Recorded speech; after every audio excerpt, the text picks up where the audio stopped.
You're live. Man, 2020 is over. 2020 is officially over as far as breaking down the ring is concerned. We took a couple weeks off to celebrate some holidays with our friends, to get things in order, and now we're going to give you our list of what we feel is the top things in professional wrestling in 2020. We're going to get into 3 categories this week, and we're going to do that as we...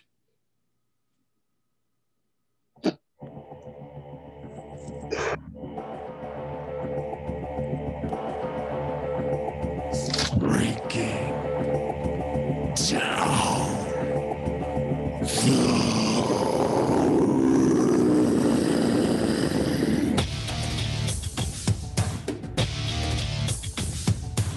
Woo! You don't know what hard times are, Daddy. The queen rise to the top. Oh, yeah.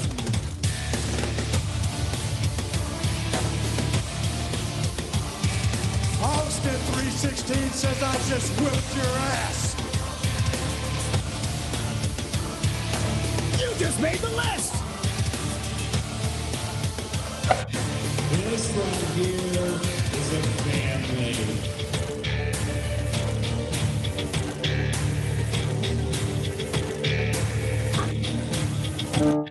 Hey, this is professional wrestler and professional podcaster Colt Boom Boom Cabana. My name is Killer Cross. This is The Smoke Show, Scarlett Bordeaux. What's up, guys? The After Machine, Brian Cage. This is Ryan from Pro Wrestling Tees. Sadly, you are not listening to The Art of Wrestling, but you made a decent choice because you're listening. You are now listening to... When you're listening... And you're listening to... You listen to Breaking Down the Ring. Breaking Down the Ring. Breaking Down the Ring. Breaking Down the Ring. Breaking Down the Ring. Bring it down. Oh, it's true. It's damn true. Ladies and gentlemen, you are listening, you are watching, you are paying attention to the most inappropriate pro wrestling show in the motherfucking world. You're listening to Breaking Down the Ring. We are your ring crew. Smitty. Z. And me, the almighty one, Mikey himself. Look, man, 2020 was a fucking crazy ass year. It was a crazy year in the world. It was a crazy year for wrestling. It was a crazy year just all over. However, that's not to say that good shit did not come out of it. Let me fix this. Look better. Look at me. Mm-hmm. So we have a list of things that we're going to talk about in professional wrestling that we feel are the top of those things. We're going to make this a 2-week show, 2 weeks of show. So this week we're going to talk about 3 specific categories. All right. We're going to talk about what we feel was the best pay-per-view of 2020, top 5. We're going to talk about our favorite top 5 moments of 2020 and the top 5 matches in 2020. Now, again, this isn't just specifically WWE. This isn't specifically any company at all. This is across the entire fucking world of wrestling from January 1st, 2020 to December 31st, 2020. Now, the thing is, like, you see a lot of these other lists and people dropping these like in December or something like that, and like, or mid-December, not like the actual end of the year, which is crazy to me because it's like, there's still wrestling happening. You have no fucking clue what's going to happen in December. And at least on my list, big shit from December is on there. There's a match on there. You know, there's, I think a moment might be on there as well as a couple other people on here. So basically, we're going to get into all this. Let's talk about making these lists. Z, how fun was trying to figure out a top 5 in all of these categories that we're doing?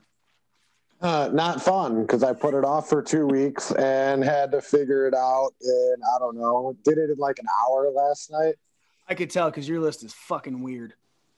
I don't have it pulled up next to me right now. I'm gonna have to go look at it when we do them. I did, just haven't set it up yet. You know, just chilling. All right. Okay. I got a laptop for the show, and then we took 2 weeks off, and I took 2 weeks off. That's fair. Smitty, you and your list, how fun was it trying to go over all the categories and even sending things that we're not talking about this week at all? Actually, both of you did that. You both did it. You both just sent everything for the next 2 weeks. Hold on. To be I fair, didn't even, because there was one thing I didn't. Yeah, the tag teams. Yeah. But to be fair, when I asked what I needed to send, you said top 5 each category. Mind you, I didn't read above it where it specified which ones you needed. Right. And that's kind of what's even crazier is like next week we're going to be talking about our top 10 overall superstars and our top 5 tag teams. And the reason it became a top 10 overall is specifically because of you, Z. You were like, are we doing just WWE? Because if we're doing overall, I think it should be a top 10 rather than a top 5s. And I was like, yeah, we're doing it overall. And you're like, all right, top 10. And then you send top 5. And I get it. You're red. It was just a preview. Okay. Now we get to see the meld next week, which is good because at least with these ones, you're going to have a week to put it together. Yeah. I was going to say the easiest part of the lists were the men's, the women's, the tag, because those are, kind of blatantly obvious. When you get into the pay-per-views, the moments, and the matches, you actually got to go back and like, okay, what happened this year? Like, what pay-per-views were there? Oh shit, that was a good match. Oh, that was, and like, yeah, it got rather intricate at the end. In fact, I'm not even entirely sure that these are my exact top 5, only because I did them so quickly. So it's kind of like, the last band that plays at Battles of the Band normally wins because it's the freshest in people's minds. Right. So a lot of mine came from like SummerSlam on. Yeah, we'll see. Very true. Very true. Smitty, so doing your list and everything, how fun did you? I actually spent most of the 2 weeks working on them. That's why, like, when I wasn't home, because my little brother's birthday was a couple days ago, we did a surprise party from yesterday. One time he left the house all day. Yeah. And so pretty much, originally I thought we were doing the top 10. So I had like top 10s and I had to break that down. And then like Z said, like for the moments in the matches, I was literally going back and forth looking at that type of stuff. So wait. I got a question. Go ahead, Z. I'll let Z ask it because I have the exact same question. If you did a top 10, what exactly did you have to, break down? All you had to do is go from 1 to 5. Well, some things like I kind of felt like some of my stuff wouldn't have made sense without some of the people that was in there. But in the end, I was just like, fuck it. I'm just going to keep my original 5s that I had for each one. The only thing I did not work on yet was the top 10 overalls yet. Wait, let me, what wouldn't have made sense? Okay, so you know what? Let's just start with your list, Smitty, real quick, and we'll find out what wasn't in your mind going to make sense. I figure what we'll do is the matches will be last. We'll talk about our pay-per-views, our moments, and then the matches. So, Smitty, read off your top 5 pay-per-views, starting with number 5. Number 5, I had WrestleMania 36. Number 4, I had Impact's Hard to Kill. Number 3, I had TakeOver 31. Number 2, I had AEW Revolution. Number 1, I had Impact Slammiversary 2020. Okay, well, obviously 2020. This is the list of 2020. And Z, give me your 5, starting with number 5. Number 5 was Also Mania. Number 4 was TakeOver in Your House. Number 3 was SummerSlam. 2 TakeOver War Games, and 1 TakeOver 30. Yes, mine had a theme.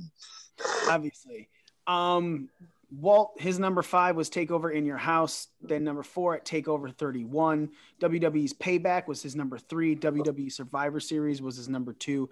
And he had the Royal Rumble at number 1. Nick had WWE's Clash of Champions at number 5. AEW's Revolution at number 4. Mania at number 3. The Royal Rumble at number 2. And NXT TakeOver Portland at number 1. I have Impact Slammiversary at number 5. The Royal Rumble at number 4.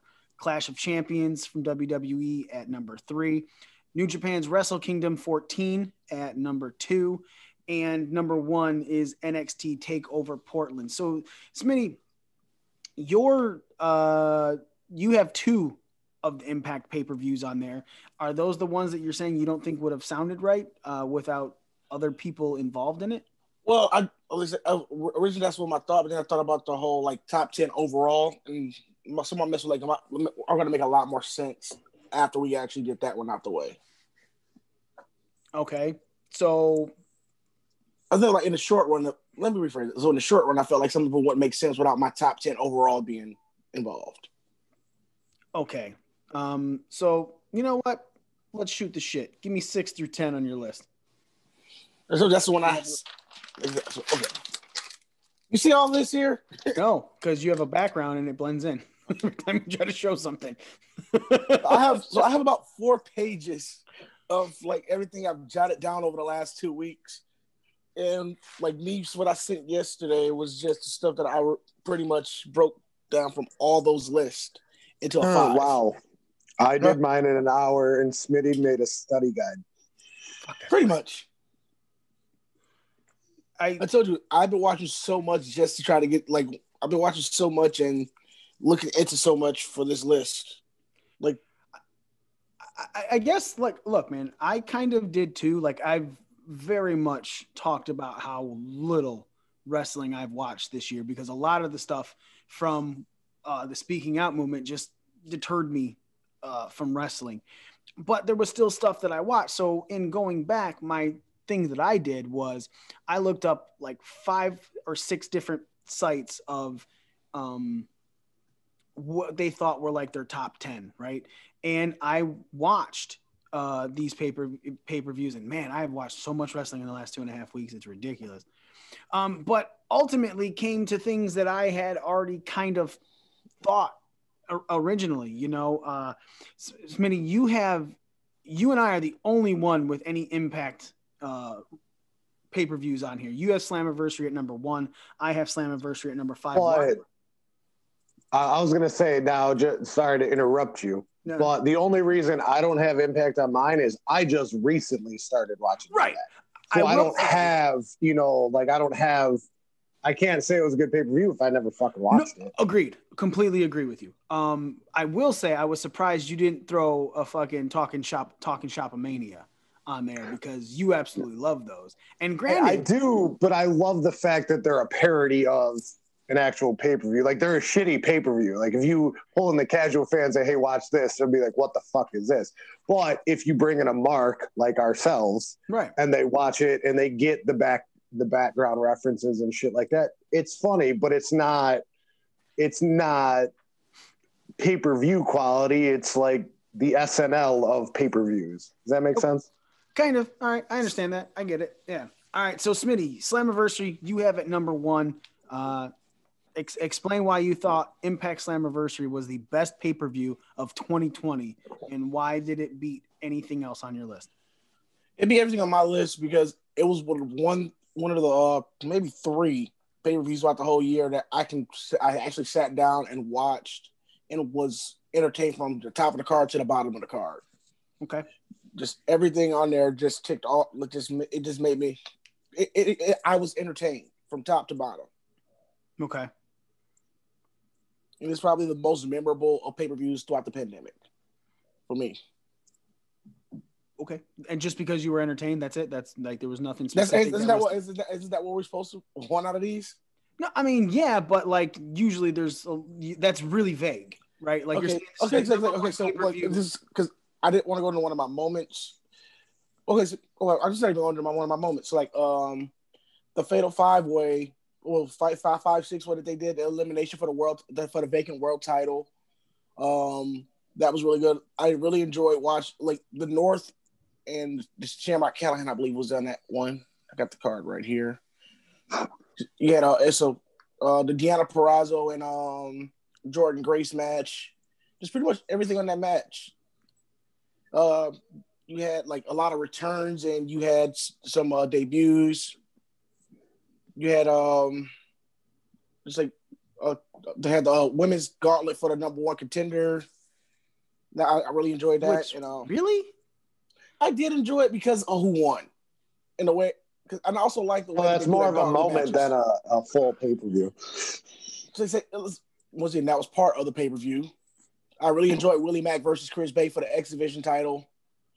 I kind of like everything that Tommy Dreamer's doing over there at Impact right now. I find like a lot of stuff he's doing is entertaining, and also he's doing what I feel like a lot of veterans should do. And when they have a position like that, where he's actually trying to get some of these newer guys and younger guys over by getting in the ring with them or having backstage promos with them or stuff like that. Because he did it with Myers, who's kind of not technically a younger guy, but he's kind of one of those guys that's not really known unless you know him as the jobber from WWE. He's worked with Brian Myers. He was probably the beginning of what we see with Moose right now. But what does this have to do with Slammiversary being your number one pay-per-view? Okay, like I said, I just enjoyed it. I enjoyed the first match. I enjoyed all the returns and debuts. I enjoyed the results. It was one of my favorite matches from the year on that is in this my number 2 match from this whole entire year was on this pay-per-view as well. All right. Z, obviously, like you said, you have a nice little theme going with yours. You know, your NXT TakeOver 30 is your number 1, TakeOver War Games number 2, SummerSlam number 3, TakeOver in Your House number 4, and WrestleMania 36. Now, I will say you have one that is there are 2 pay-per-views that 3 of us chose as one of the top 5 pay-per-views. WrestleMania 36 is one of them. It's not for me. It is Smitty's number 5 as well. Why do you think it's one of the top 5 pay-per-views of the year? Because it's WrestleMania. Okay.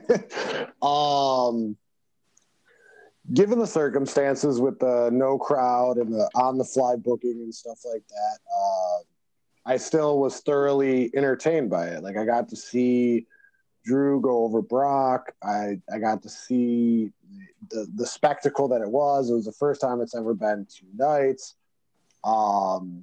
Obviously, there are 4 pay-per-views that I think were better than Mania, but it's WrestleMania, so it gets the top 5 nod. Okay. Now, I will say the reason I didn't put it on my list is one, yes, it is WrestleMania, but I was really struggling with because WWE's pay-per-views got better as the year went on, in my personal opinion, to the point where I struggled with the TLC pay-per-view being a top 5 pay-per-view, because everyone has said it. It's probably one of the most solid top to bottom shows that WWE put out. However, I have Royal Rumble and Clash of Champions up there for the WWE. And I personally think that Royal Rumble in itself, with all of the moments involved with it, sets it up as a pay-per-view that should be in the upper level. Now, again, that's me personally, because it is a very moment-friendly show, but at the same time, I fucking loved that Royal Rumble match. I thought that was one of the best Royal Rumbles we've seen in a very long time.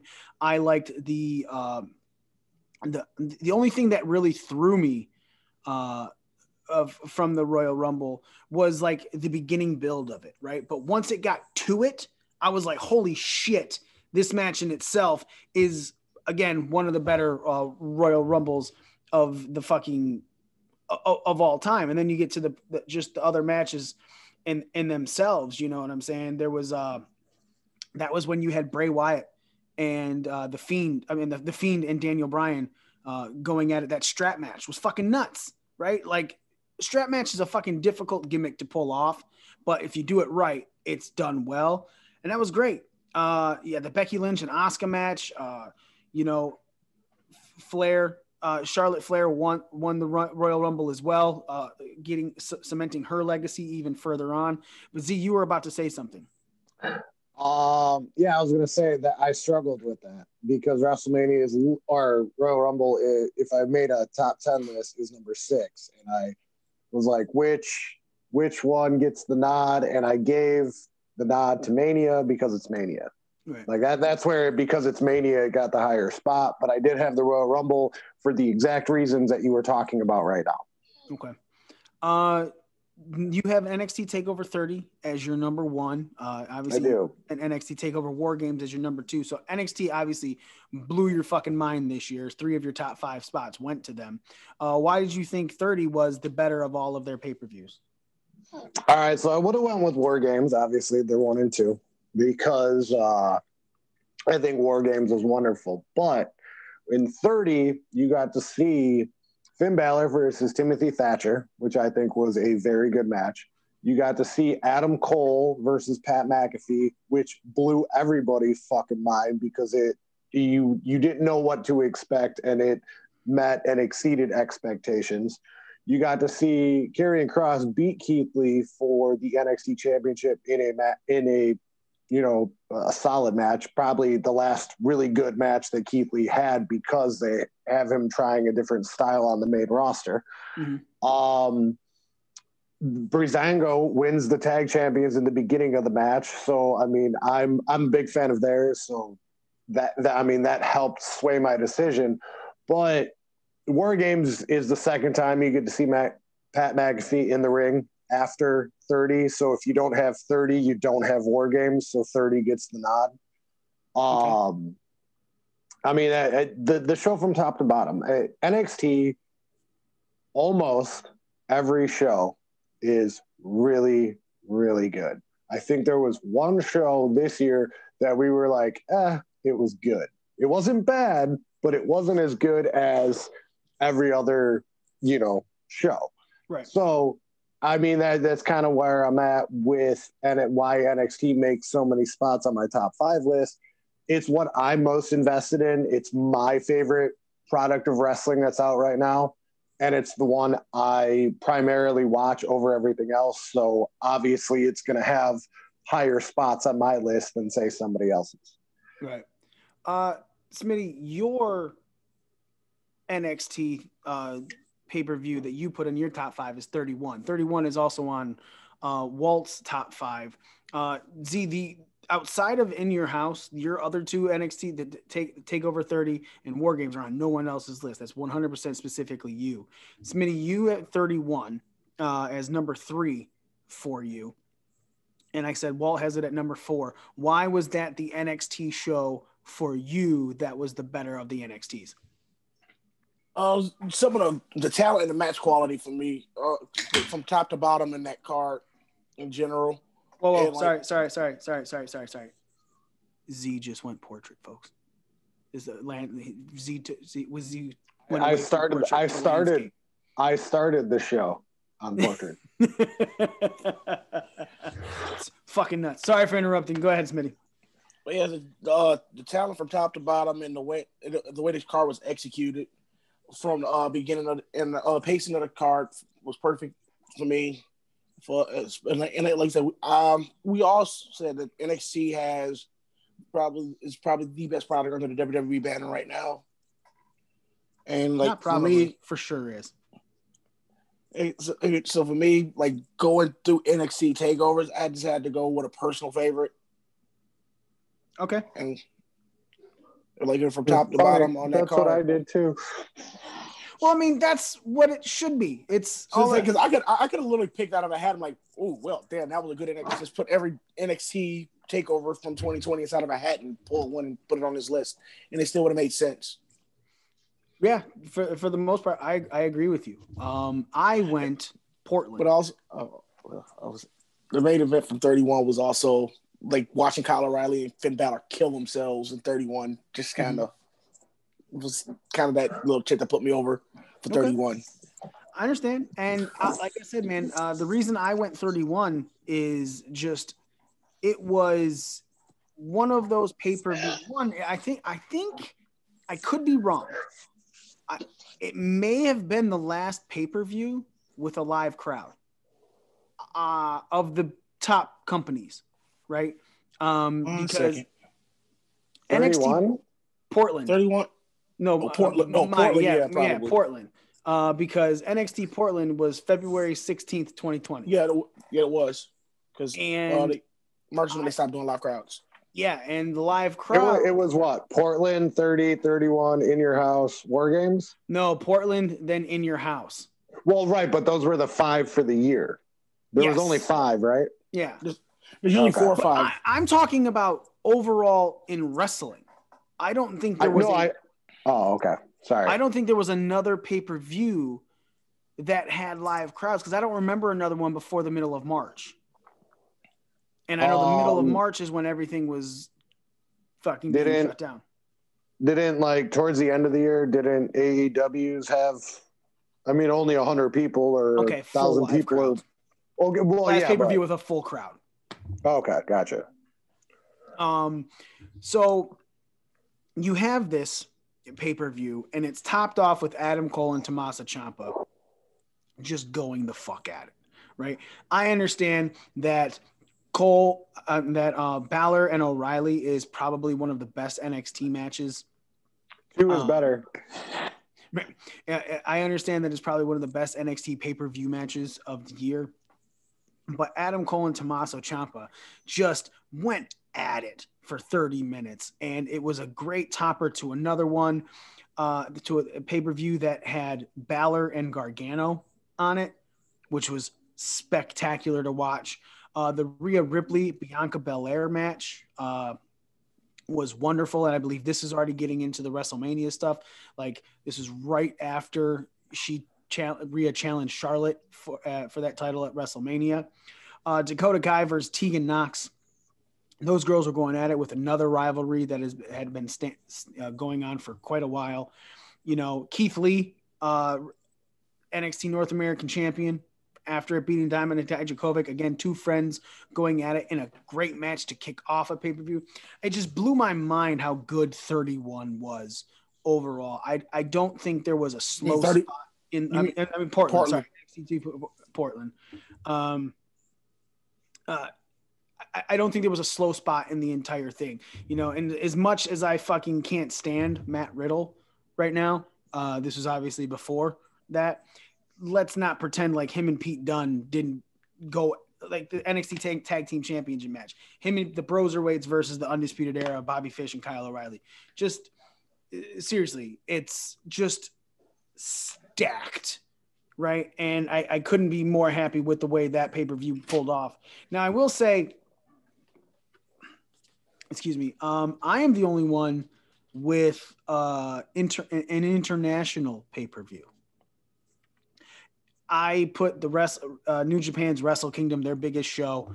The 14 was obviously the 2021, and I put that up there because that was 2 nights of just fucking wonderful wrestling to watch. Now, granted, Z, like you had said earlier, if you don't watch it, you don't know, right? If you haven't seen it, you can't put it up there. And it's just, I don't know, man. I feel like Wrestle Kingdom is a pay-per-view that everyone should watch every year. Like it's their big one. Like I feel like everyone should be watching WrestleMania no matter what. I think WrestleMania is the Super Bowl of pay-per-views for the States, and anybody who is anybody in wrestling needs to be watching WrestleMania. But I also feel that exact same way about New Japan's Wrestle Kingdom. What are you about to say, Z? While I agree with you, I'm not, watching from 2 a.m. till 6 a.m. And then after the fact, I already know the results. So to go back and watch it, it's kind of ruined after, like who wins and what happens. I mean, not to say I don't know what happens at Wrestle Kingdom. I just don't watch it live. I hear about it. I watch little highlights of it, but I've never gotten the full effect of the show, partly because when I'm waking up for work in the morning, the main event's going on for the next hour. Right. So it's just one of those. I mean, that's the international difference. Is if you want to watch it live in the States, you have to wake up at 2:00 in the morning. And what, you and Daniel were still watching it at 8 a.m. the other night? Yeah, this one went to 7 a.m. Eastern Standard Time, Wrestle Kingdom 15. But again, I didn't watch 14 live. I watched 14, like, I want to say a couple weeks after it happened. Yes, I've had New Japan, but even knowing the results, I also know how well the stars of New Japan work in the ring. And so it is just some of the most beautiful wrestling that I watch. So when I so me watching it later, no matter what the results are, I like to see how well the matches were pulled off, because I think that's same as the art. Like, I've watched the Boneyard match from WrestleMania like 5 or 6 times because I love that the cinematic match. I think that is, it's spectacular to watch. It's Undertaker, it's AJ Styles. They're having fun going at it. Real things happen, causing things to stop and be edited, but it didn't change how well that match flowed because it's a cinematic match. Of course it's being edited, but you can and that's your staple for every other cinematic match at that point. For WWE. Yes, I agree. Yeah. Because it's just wonderful to watch. And again, it's the same thing with the Firefly Funhouse match. If I go back and watch anything from WrestleMania 36, it is those matches. You know, it's those two. Yes, Drew beat Brock, right?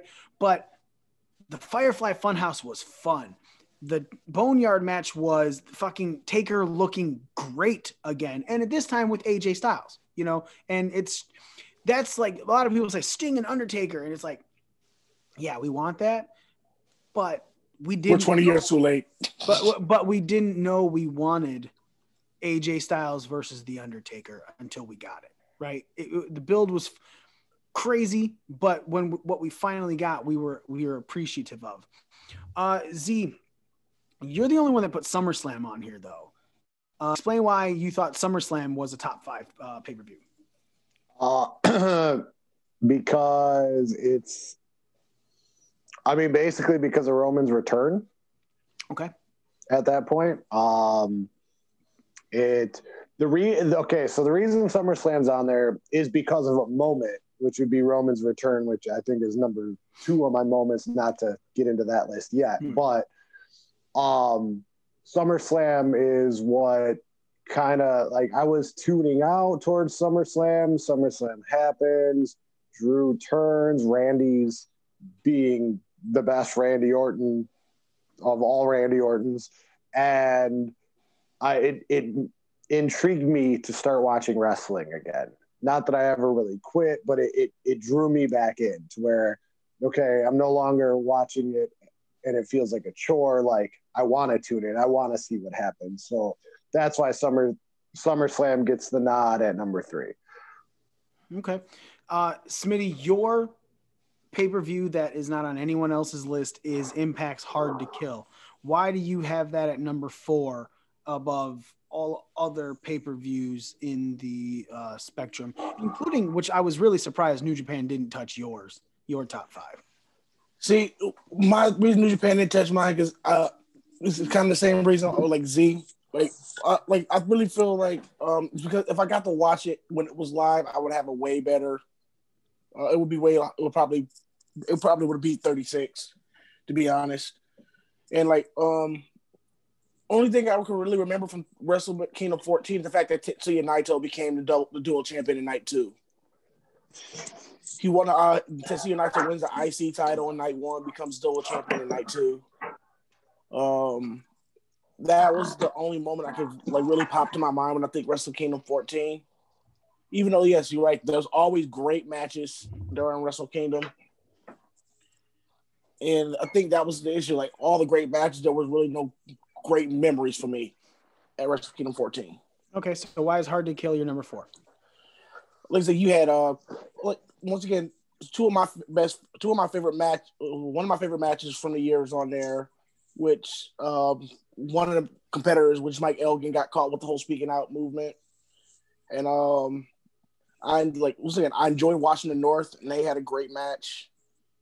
And also just one of my moments, my favorite moments for the year came from that. And I think it was something that was kind of historic for the world of professional wrestling. Okay. So let's get into our moments. Did I say moments were last or first or second? I don't remember. Yeah. I don't know. That's the only thing. Screenshot and send it to me. Let me know. I'm going with the way I have it listed on here. So moments. We've all talked about how wrestling is, people talk about WrestleMania. People talk about things that they do in their career. It's always about a moment, because a moment lives forever. these pay-per-views we talk about top to bottom are really good, but the minute we get into the moments are the things that truly connect the wrestling universe with the fans. It's something that sticks with us. So we'll start with Z. Z, give me your top 5 wrestling moments starting from number 5. My top 5 was Kenny goes to Impact after That's the number 1 title. Oh, sorry. Starting with number 5. Yeah. Hold, please. Number 5 was The Fiend getting lit on fire. Am I going up ascendingly, or am I just talking about my number 5 right now? No, 5, 4, 3, 2, 1. Okay. So then 4 is Drew beating Brock. 3 is Drew eliminating Brock. 2 is Roman's return / heel turn. And 1 is Kenny hijacks Impact, basically. All right. Smitty. Number 5 was Tessa Blanchard winning the world title at Hard to Kill. Number 4 was returns and debuts at Slammiversary. Number 3 was hashtag Speaking Out. Number 2 is Black Wednesday. Number 1 is Kenny Omega wins the AEW title and begins the Impact crossover. All right. Walt has Orton sets the Fiend on fire for his number 5. New Day breaking up for his number 4. Keith Lee's winning the double championship, the NXT championship and North American championship at number 3. Edge returning at the Royal Rumble is number 2, and WrestleMania weekend overall is his number 1. Nick's number 5 are the first pandemic shows. Number 4 is Roman's heel turn. Drew eliminating Brock at the Royal Rumble is his number 3. Becky announcing her pregnancy is his number 2, and Edge returning at the Royal Rumble is his number 1. Myself, number 5 is WWE's Black Wednesday. Number 4 is the Men's Royal Rumble match. Again, all of the moments that were involved in that. Number 3 is the Brody Lee tribute show from AEW. Number 2, Impact AEW's crossover, which basically what you guys were saying when Omega won the title in AEW. And my number 1 is live wrestling, no crowds. So Z, we'll start with you. All 3 of us have this Impact AEW crossover right now. You and Smitty each have it at number 1. I have it at number 2. Z, why do you feel like that is the number 1 moment of 2020? Because it's the first time that everybody in professional wrestling was like, what the fuck is going on? It's my number 1 because it made me turn on Impact live that following Tuesday to see what the fuck was up. Like that way it was one of those things in wrestling that it left you hanging. The soap opera-esque, like, oh, I got to see what happens. No matter what, I don't remember how much of a bump in rating that Impact had that following week, but I know it was significant because everyone wanted to know what the hell was going on. Maybe everybody except for Walt, but everybody nonetheless. To me, of everything that's happened in wrestling, it's the one thing that had the whole wrestling community talking. Like no matter what, like it didn't matter if you didn't watch WWE or didn't watch AEW or Impact or whatever, you heard about it. So for me, it's automatically number 1. Smitty, your reason on why it's number 1. Okay, so one of the things that Omega winning the title and Don Callis announced he's going to Impact with it. It kind of solidified Omega as a top, like right then and there, kind of solidified Omega as a top guy in the industry at the moment. Mm-hmm. I'm an Impact mark, so him going over to Impact, I was already excited about him announcing him going to Impact, and everything that's led afterwards now, especially if you saw AEW this week. And everything that he's done with Anderson and Gallows, and I'm not trying to give no spoilers about what else happened on Tuesday, unless if you ain't watched it by now, fuck you. But it's just everything that's already leading up to at this moment. The main event for Impact's first pay-per-view of the year, which is next week, Hard to Kill, is already a crossover match. You have the AEW World Champion teaming with Gallows and Anderson versus Rich Swann and the Motor City Machine Guns. This is something that like you probably think you would never see in professional wrestling, but it's happening right now. There's a possibility. Why do you think you would never see it? Because me, when it all started, right, when AEW was first introduced and everything, like a lot of people were like, oh man, the crossovers that could happen because these guys have worked crossover stuff with New Japan and Ring of Honor. I don't see why they wouldn't, other than the fact that people were really pissed off. Then it came out that New Japan wanted to work with them, but their commitments to the Ring of Honor contract that they had signed would mean that they wouldn't been able to work with them. So again, I'm kind of surprised that you're saying you think you wouldn't see it, when I'm like, man, Impact makes the most sense for them to work with, because Impact is the one that wasn't completely they'll work with any and everybody pissed off. They didn't get fucked by AEW starting. New Japan did, Ring of Honor did, a lot of independents did, but Impact is the one that was like, okay, go ahead, do what you got to do, man. I personally have it at my number 2, just for that simple fact as well. The minute that he won that thing, I was like, okay, cool. Don Callis helped him. Weird. But then the announcement afterwards was, he was like, you'll find out on Tuesday. And they were like, he's like, AEW Dynamite airs on Wednesday. And he was like, yeah, we're going to Impact, bitch. Or whatever he said. But it was just like, whoa, what? Like, right fucking then. The shock value. That you're just like, oh my God, the AEW World Champion is going on to another show. Things that haven't happened to this scale in a very long time, right? Now it seems like Omega is going to be like the new Ric Flair, right? When I say that, I mean as in him actually going and defending his title across different promotions, an actual world champion. Granted, Nick Aldis is kind of doing that with the NWA title, just like Ric Flair did. Austin Aries did it back a couple years back too. You said what? Austin Aries did it when he was world champion a couple years back as well. Right. And he was on a belt collector. But again, my whole thing is, this is on a scale that you haven't seen since Ric Flair. Right? Yeah, true. Flair was doing it. It was huge. Now that Kenny Omega is doing what Kenny Omega is doing right now, going to AAA and having that match against Laredo Kid at the end of the year as he was the AEW World Champion, being in on Impact, very possibly you might see something happening with them in New Japan because Kenny Omega is that guy.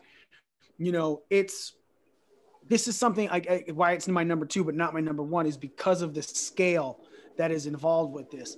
Well, welcome to the show. I wanted to talk to you about your top 5. We've already mentioned it. Orton being set on fire. Orton setting the Fiend on fire. Number 5, New Day breaking up. Number 4, Keith Lee double champ. Number 3, Edge returning. Number 2, but WrestleMania weekend is your number 1. And I'm kind of wondering how did you fall? 1, I was completely expecting to see Edge returns as your number 1. Right. I think most of us were. Yeah. At WrestleMania. Actually, I have a funny story about that. WrestleMania. Shannon remembers Edge return because she remember Walt almost sliding out the window. Yeah, he off that shuffleboard table. Yeah, definitely almost died. WrestleMania weekend though is your number 1. Just kind of wondering why that falls into your number 1 spot, even why is it even in your top 5? It was very surprising when I saw it. It's there because can you guys hear me? Yeah. Yep. Okay. All right, so I put it number 1 because it was the first major wrestling event that we saw, I guess not post COVID, but with everything shut down, it was the first event, and instead of just being one day, they scaled it over, over 2 days, which had never been done before, and it was just different, and it was kind of like, well, what's going to happen? How are they going to pull this off? A lot of questions. It was like, is it going to be as good without fans as it would be with fans? Are you going to have that same drama? Is it going to, because wrestling works with fans. Because the fans help build to those big moments, and you weren't going to have that. And I feel for that being really kind of the first real major show to go on without fans, it kind of set in motion, kind of set the bar for everyone else, and all the other promotions kind of going on and doing things, and that's why I had it as my number one moment, because it was unique. It was the most unique thing to happen this year in the industry. Okay, I understand that then a little bit more, because that's very similar to why my number one is live wrestling, no crowds. You know, it was the pandemic completely fucking changed how we as fans and how companies were putting out wrestling, just like I said, just as much as it took and how we were taking it in. The scale of what has happened, you know, we heard that WWE was talking about. Hi Z, he's got to learn to mute himself. We've learned that, you know, WWE was talking about getting rid of the live shows anyway before the pandemic, but the pandemic 100% killed them, right? Completely took them directly off of our screens, or off of our, you know, out of our lives, period.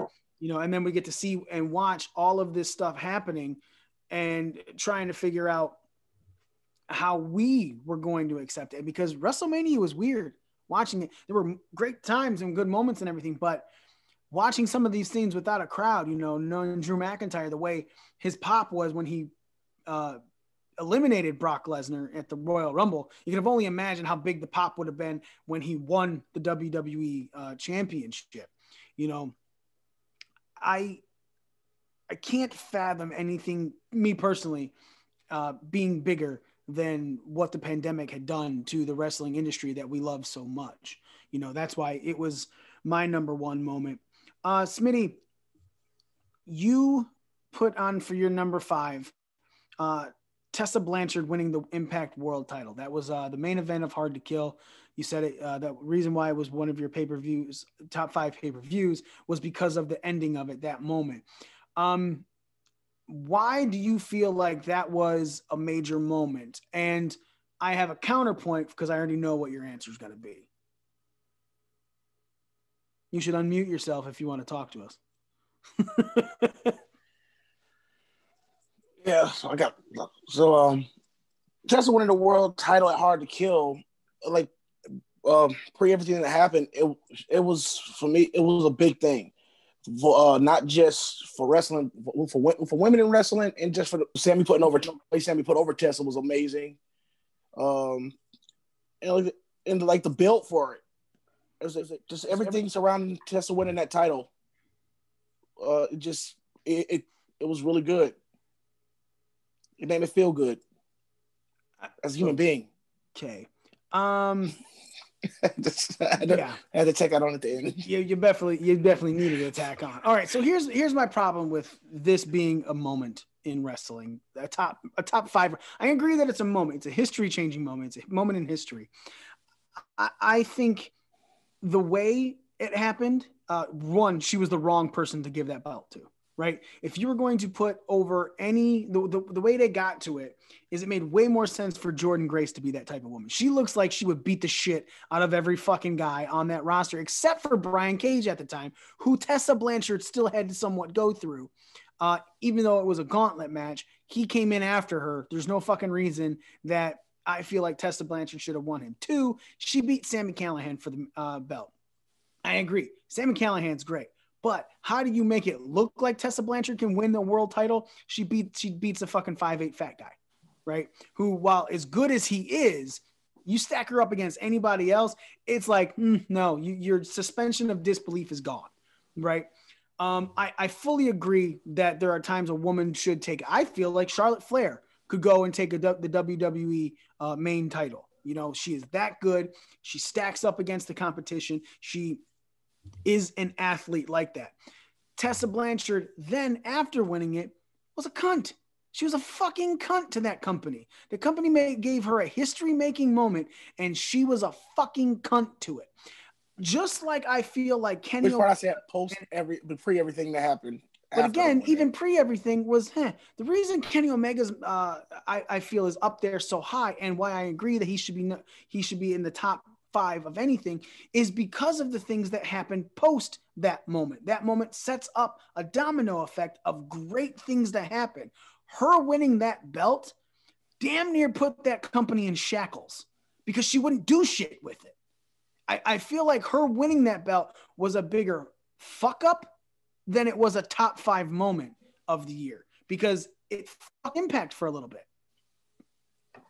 But also gave us that awesome 5-6 5-way match for the title at Slammiversary, which was a really good match. And the results of that, when Eddie Edwards won that one, what he did with the title until he lost it was pretty amazing as well. Again, I'm okay with that because that's what Impact was doing to fix the problem of Tessa Blanchard. Tessa Blanchard, I hope nobody fucking picks her up the way she acted. I hope she's out of wrestling for a good year, another year. She's been out for almost a year. Z and Walt at your number 5 both have Orton setting the Fiend on fire at TLC. Z, I'll start with you. Because I really fucking know the answer to this for both of you. Why is that a top 5 moment for you, Z? Because he set a man on fire.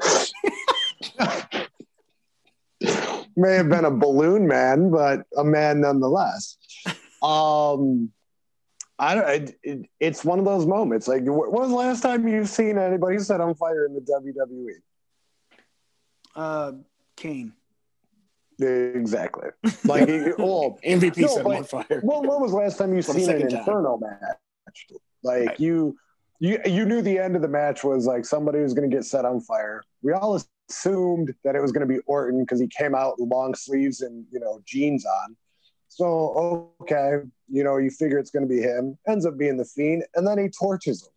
Like, that has to be a top 5 moment. Name something else that has happened that was that extreme in the world of wrestling in 2020 or even the last decade. All right. Walt, why'd you put in your top 5? Probably muted. Pulling a Smitty. Wasn't talking to you. I said he was pulling a you. Hashtag Smittied. Oh, what was getting his coffee drinks? Walter. Walt, you got to unmute yourself so you can tell me why it's your top 5. Why? What's my top 5? Why Orton setting the Fiend on fire is a top 5 moment for you? Because he set a guy on fire, like Z.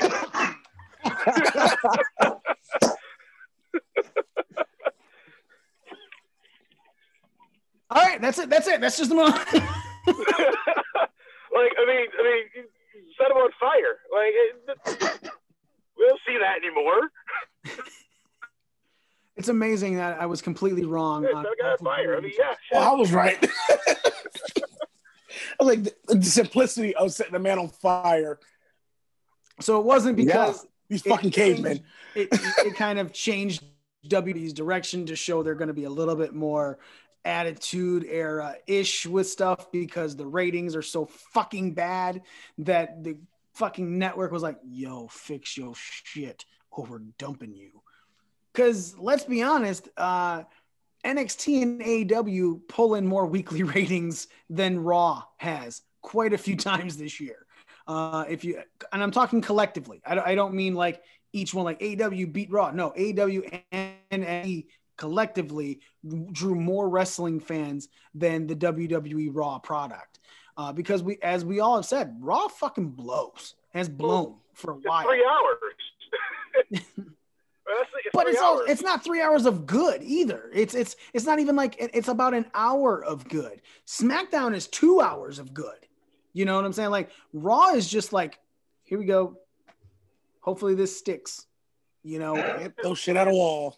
What they need to do is put 205 live for the first hour and just have Raw for the last 2 hours, and it would probably be a much better show, and you'd be more inapt to follow from start to finish. But starting at 8 o'clock and following all the way till 11 gets kind of rough. Well, I will say that I disagree with you wholeheartedly on 205 being in the first hour. Here's why. Literally. Watch 205.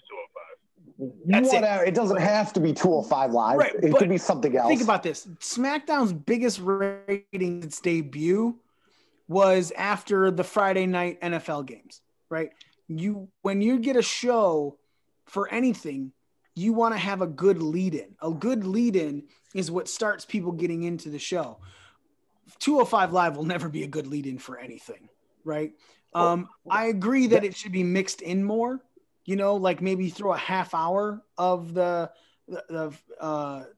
first hour in there, like start it off with that promo that they always start off with and then end with the match. Or start with Raw Talk and just lead into the show. Again, they need something, right? That this 3 hours that we're watching right now is not fun for anything. Smitty, well, let's actually, talk. here's the, I want to jump on that. I think Z kind of is maybe onto something. Have Raw Talk before. It kind of works as your pregame show for Raw.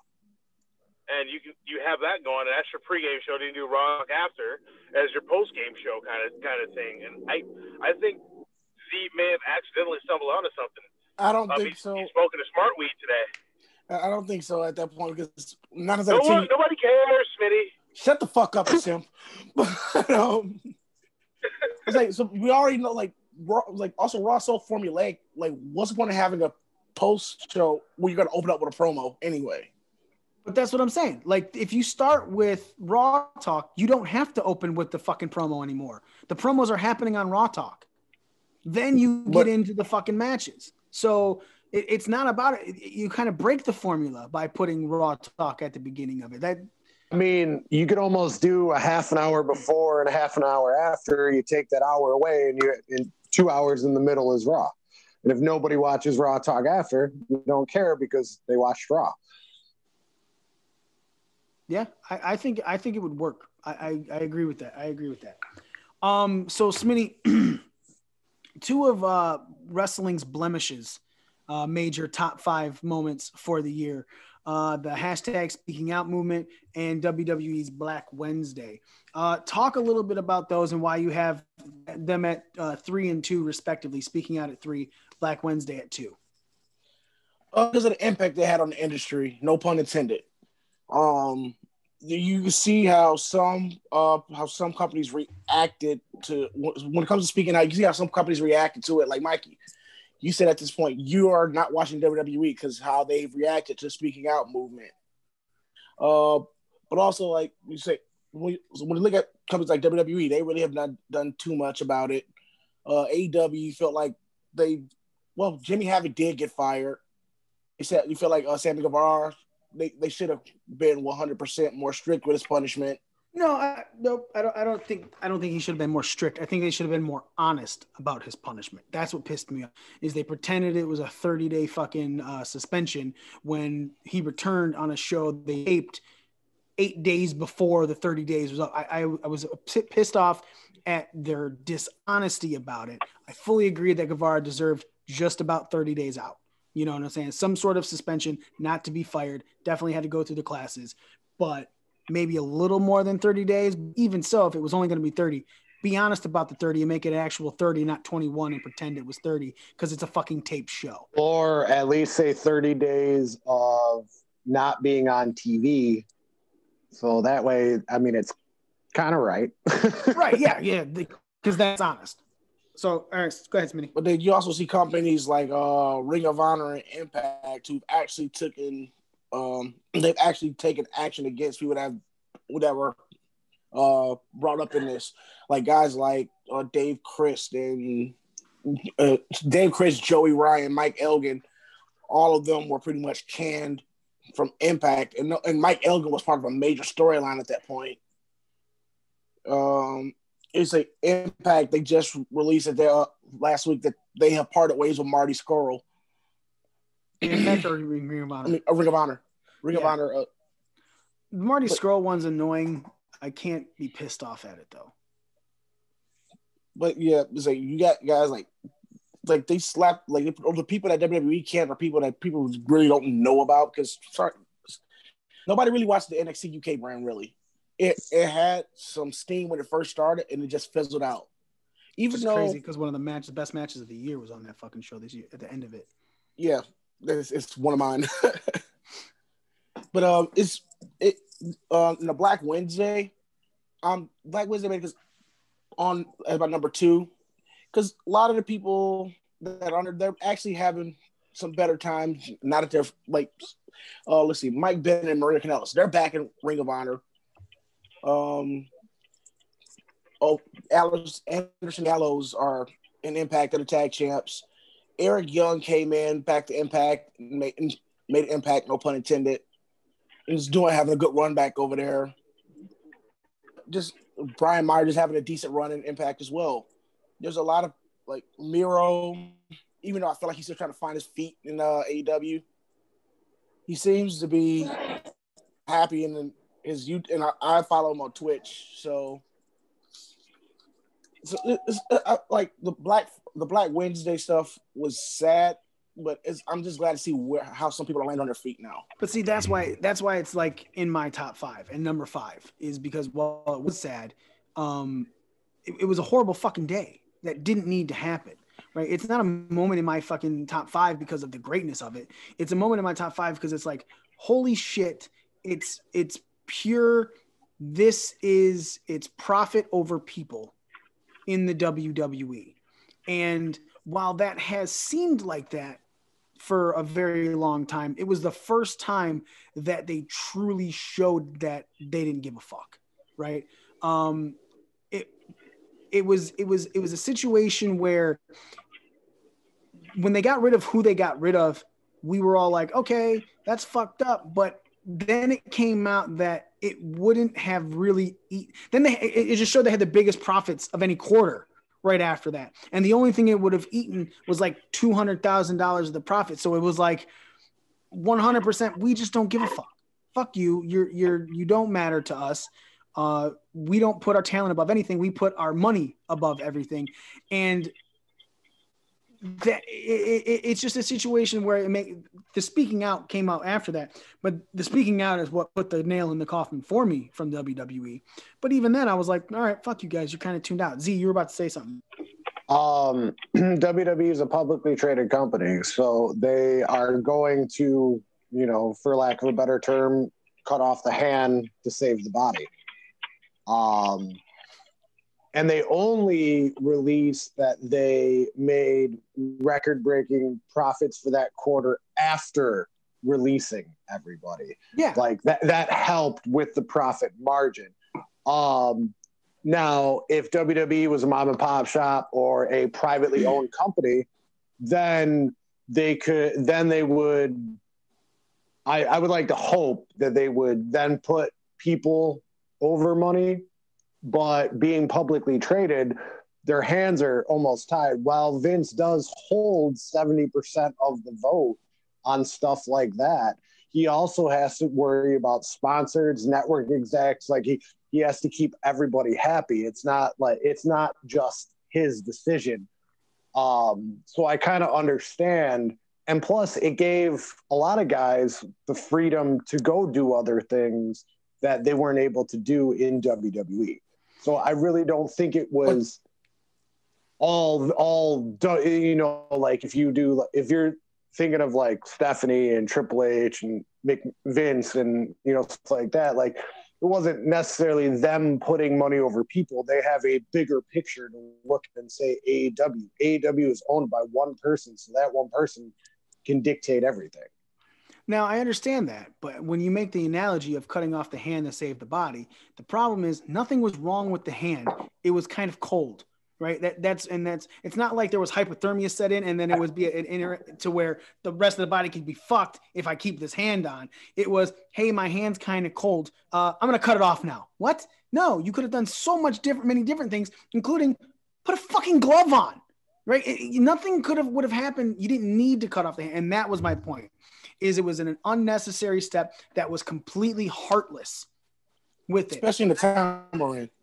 And I understand, right, that it is a company, it is publicly traded, and it is about money, but that wasn't affecting that. Like, you know what I'm saying? That was, again, the analogy, there was no hypothermia. It wasn't going to kill the body.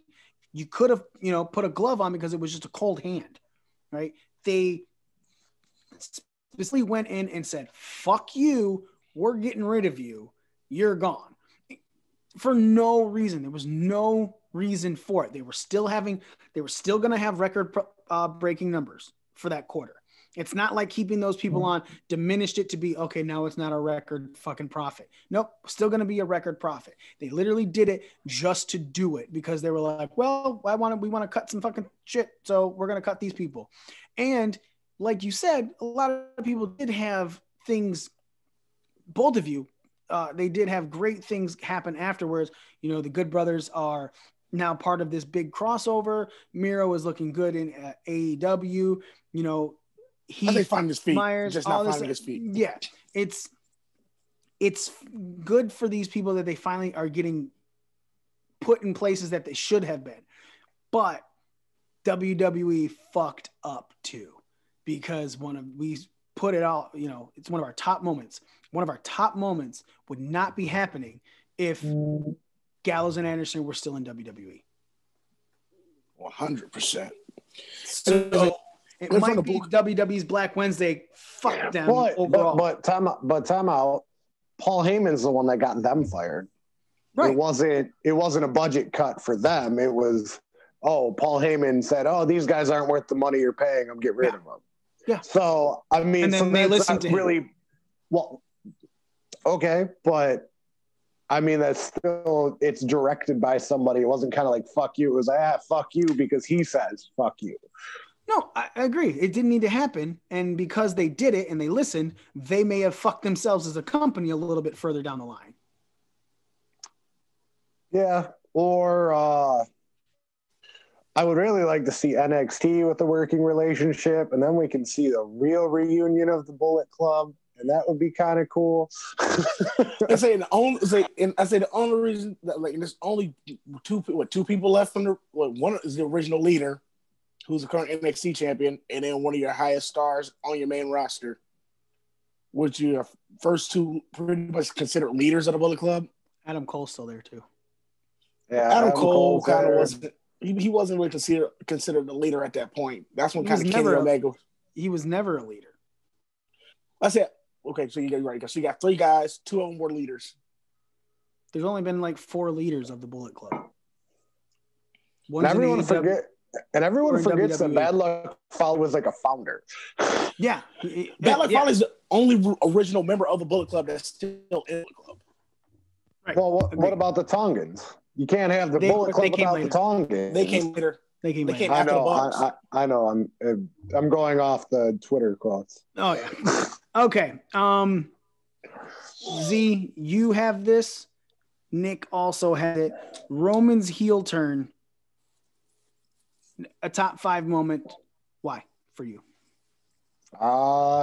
Because once again, it was one of those things. I mean, first of all, I've always liked Roman. You know, heel or face. I do believe he was, shoved down our throats and pushed, not necessarily pushed the wrong way, but given the wrong creative. And he got kind of boring. But with the heel turn, I mean, it actually it's worth watching. I will admit right now with the whole head of the table, it is getting slightly boring. It is definitely, they need to definitely spice things up again. But when he first came back, he did, he instantly takes the title, becomes a heel, becomes a Heyman guy. I think he's part of the reason people tune into SmackDown, and SmackDown's actually pulling decent numbers because ever since Roman came back, the numbers have been higher. I mean, and I've been following close with this storyline. I really like what they're doing, and it was a good moment. And anything that draws eyes to a product is a good moment. So that's why Roman's heel turn is up there. I agree. I think it was spectacular. And I also agree that it does seem to be getting kind of stale, but I have to fully believe that when WWE went down this road and did it with the Usos and everything, they were really thinking it was going to be Rock Roman at Mania. And now because of the pandemic, them not possibly doing Mania at California anymore, they're kind of like, nah, we got to try and drag this out now. So it's kind of a, oops, we fucked up. We put all of our eggs in the basket, and now we're kind of screwed. That's fine, though. I mean, it just means you got to leave the title on them and extend this gimmick for another year. So you got to do different things with it. But, I mean, I do like the head of the table talk and how it would lead into a match with The Rock. You just got to find different ways to go about it now. Like you've already exhausted those options with Uso, so let's see other things. And you know? KO. Yeah. Walt, you're number 2. Edge returns. Obviously, a lot of us expected it to be your number 1. But it is a huge moment. You're a Edge mark. So why? I'm an edge head, bro. Get it right. Edge head. It's because he almost killed himself. Right.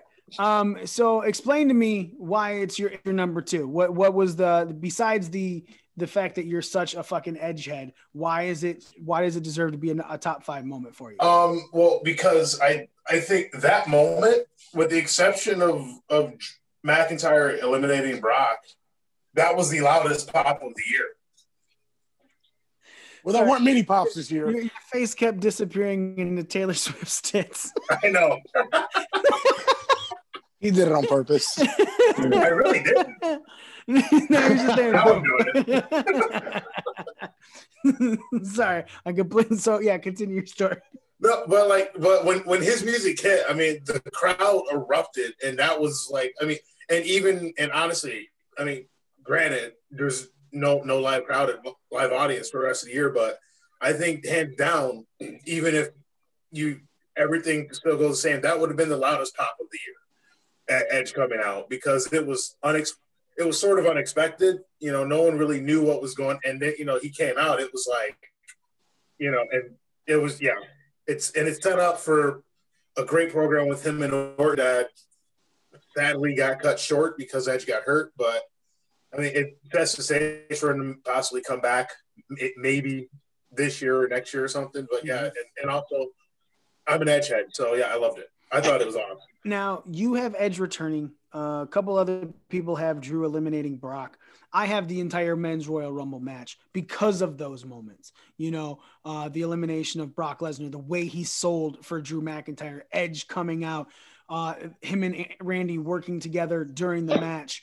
Roman taking the heat for eliminating Edge because the minute Edge went out, someone was going to get booed. Roman was the guy to do it, especially therefore giving Drew the pop at the end of the match for winning the match, because he wasn't the person that eliminated the ultimate fan favorite.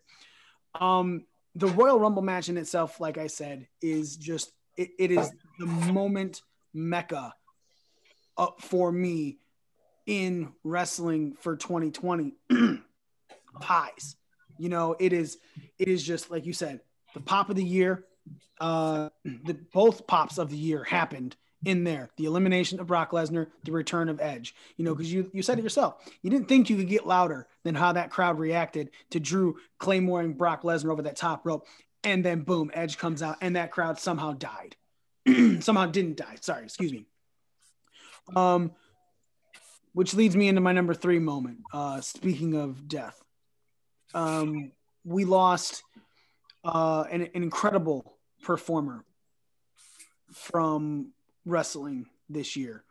A guy who, by all accounts of every story that has come out since, is probably one of the most respected, revered, appreciated people in wrestling, on screen and behind the scenes. John Huber, the gentleman who played Luke Harper in WWE, and Brody Lee in AEW. Mr. Brody Lee. Okay. Passed away this year from lung failure. It's what passed away in 2020 from lung failure is what it's seeming like to be. Non-COVID related. You know, Jim Ross has come out on a podcast that his lungs were so bad that they could not even replace them. It happened shortly after the TNT title match against Cody Rhodes, where he dropped the belt back to Cody. And for months he had been in the hospital and nobody knew. Everyone was just expecting him to come back at some point. Nobody knew what was going on. And that was his request. He requested that it stay private, and it stayed private within the friends that knew. Obviously the AEW brass knew, and of course some friends in WWE knew, but everyone kept it quiet per his request. And the stories that have come out since have been amazing. A lot of people Brian Myers included, gave WWE shit for not doing anything major on Raw. The Raw was the first show to happen after it was announced that he passed. And WWE came out and said, he's not our guy. We have to let AEW give the tribute. And AEW's tribute show was just that, an entire show dedicated to Brody Lee, culminating with his son, Brody Jr., -1, becoming the TNT Forever champion. That belt retired. The TNT Championship is still going, but it's a brand new looking belt. So they gave that belt to his son. Everybody had so many nice things to say about this gentleman. And then there's the things that he did just to fuck with people. Like the story of the workout book from Dolph Ziggler's brother. You know, he asked Brody John to put a passage in there. And the whole passage was just a rib on fucking Tyler Breeze. Talking about how Tyler Breeze, he's like, he should professional wrestler first, and he should not have been a personal trainer second, until all of a sudden one day Billy Gunn looked at my arms, my traps. He goes, wow, they're looking really defined. And I was like, man, I didn't think the Tyler Breeze method was working. And then I realized it wasn't. I had just been eating better and taking better care of myself. Don't trust Tyler Breeze for shit. Like just an entire book passage of working out as a rib on a dude. He sounds like if you knew him, he would give you the shirt off of his back, even if he was cold, right? He would take care of anyone, look out for everyone. One of the members of FTR, I don't remember which one, I think it was Dax, saying that when him and his wife had a miscarriage, you know, nothing but love and support coming from John and Amanda, his wife, and just cards and gifts and, you know, understanding how difficult of a time that was. So the fact that AEW, you know, it's Tony Khan knew that, sure, the tribute show is not going to be a ratings boost. Hell, they were supposed to have Kenny Omega versus Ray Phoenix Jr. that show, and they put that off a week because they did the entire show for Brody Lee. They knew that ratings would take a hit, because that match was going to be huge. It was. Yeah. They put it off a week to literally show the love that the entire wrestling community had. The tribute video that they had at the end of it had a lot of WWE guys. Like you could tell they did. It wasn't about, you know, Tony Khan even went and bought the rights to that song so they can keep showing it. You know, it was not about wrestling promotions. You know, it truly showed that wrestling, you know, Waltz even made posts on our things like, just because you like AEW doesn't mean you got to shit on WWE. Just because you like WWE doesn't mean you got to shit on AEW. Even his wife since has come out and stated, look, I'm not going to say WWE sucked. You're not going to hear me say bad shit about WWE. Just because it wasn't meeting the needs that he wanted at the time doesn't mean the company sucked. It just means that they weren't a perfect fit anymore. So he had to move on to build his character, but it gave him his life in pro wrestling. It gave him a way to provide for his family. He had a dream of winning a title at WrestleMania. Like, so many people think that these companies suck because they're not doing what you want them to fucking do with your favorite wrestler, but it doesn't mean that. It means that these people are still getting a chance to put food on their family's table and live out their dreams. So AEW showed that with this tribute show. And to me, that's why it's number 3, is because even though it was so sad that he passed away, his passing has probably done a lot to heal some of the divide that fans are feeling from multiple companies. You know, it's super classy that Tony Khan did an entire show for this man and not just a segment, which is all you see from anyone else. You know, I'm not knocking it, right? That's just how people, like you said, see from earlier things. WWE is a fucking business. They have to answer to sponsors and stuff like that. If they did a 2-hour tribute show on SmackDown or a 3-hour tribute show on Raw to anyone who has passed away, ratings would take a fall and people would be mad. Tony Khan owns AEW, and TNT has such a working relationship, such a good working relationship that he'd be like, hey, this needs to happen. Sorry if you're pissed off about it. Next week we got that main event that's going to blow the fucking roof off, and it happened. You know. Well, WWE did do a long tribute to a wrestler who died. That was full 3 hours too. Yeah. Just 2 days later, they had to come back and erase it all. However, kind of again, it wasn't the not everything about the AEW tribute show. Every segment was fucking Brody Lee stuff. The Benoit show that you're talking about. No, that was every segment. It was all about Benoit. Yeah. They didn't wrestle a single match. It was all about Benoit. Really? Yeah. Yes. There was a couple matches in between, but it was YouTube to find it because I'm positive it's not on the WWE network. Yep, 100% not there. Man, I gotta look it up. It was all about Chris Benoit.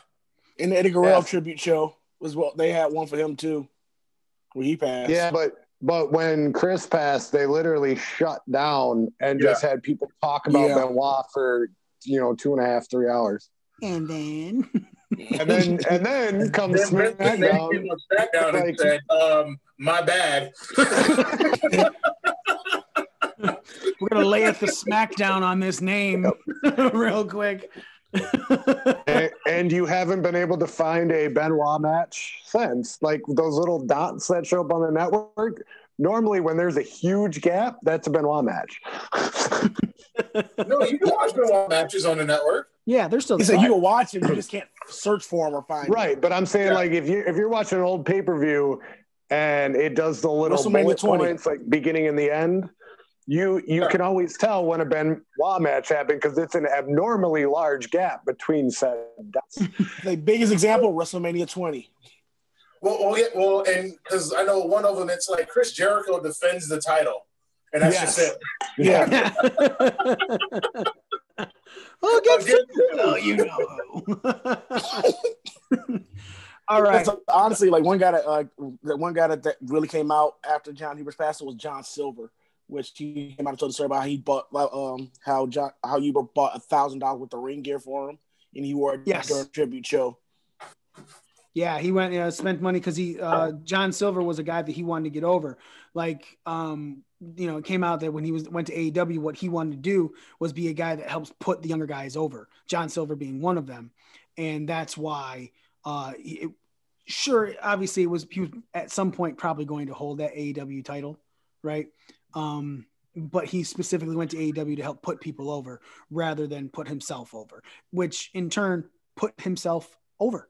Look at the Dark Order. Yeah, it's crazy. And, even Matt Hardy said there was so much that Huber said to him, just thank you so much for doing all that on social media so that when it came out that I was actually the guy, it was a swerve and it was great. All right, let's move on to our top 5 matches of 2020. Smitty, give me your top 5, starting with number 5. I had Mike Elgin versus Eddie Edwards at Hard to Kill at number 5. Say the company too. Impact. Mm-hmm. NXT. The number 4 was NXT. Kyle O'Reilly versus Finn Balor at TakeOver 31. Number 3 was Walter versus Dragunov, NXT UK on October 29th. Episode 116 for anyone who wants to go to the network. Number 2 was Deanna Purrazzo versus Jordan Grace at Slammiversary.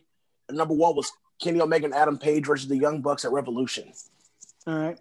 Walt, give me your top 5 matches, starting with number 5. All right. I had it and then I went away. All right. My top 5 matches are number 5, Reigns McIntyre Survivor Series. Number 4, New Day Street Profits, also Survivor Series. Number 3, AJ Styles Undertaker Boneyard match for WrestleMania. Balor and O'Reilly at TakeOver 31. And Keith Lee, Adam Cole, TakeOver in your house. All right. Z, your top 5 matches starting at number 5. They are number 5, Moxley Omega. Number 4, the women's elimination. Say what company and when. AEW Dynamite. Winter is coming. Yeah, winter is coming. Sure. The Women's Elimination Chamber, obviously Elimination Chamber, WWE. The Hell in a Cell I Quit match, Roman and Jey Uso, WWE, Hell in a Cell. Survivor Series, Drew versus Roman, WWE, and the NXT War Games men's match. So Nick has at his number 5, Sami Zayn, AJ Styles, and Jeff Hardy at WWE Clash of Champions, the ladder match. Reigns and Drew McIntyre at Survivor Series. The Best Friends and Santana and Ortiz on AEW Dynamite episode number 50. Pac and Kenny Omega, AEW Dynamite episode 21. And Kyle O'Reilly versus Finn Balor, NXT TakeOver 31. Myself at number 5, I have Jordan Grace versus Deanna Purrazzo at Impact Slammiversary. Roman Reigns versus Kevin Owens at WWE TLC. Kenny Omega versus Jon Moxley at AEW Winter is Coming. Adam Cole and Tommaso Ciampa at NXT TakeOver Portland. And number 1, Tetsuya Naito versus Kazuchika Okada at New Japan's Wrestle Kingdom Night 2, where Tetsuya Naito became a double champion. All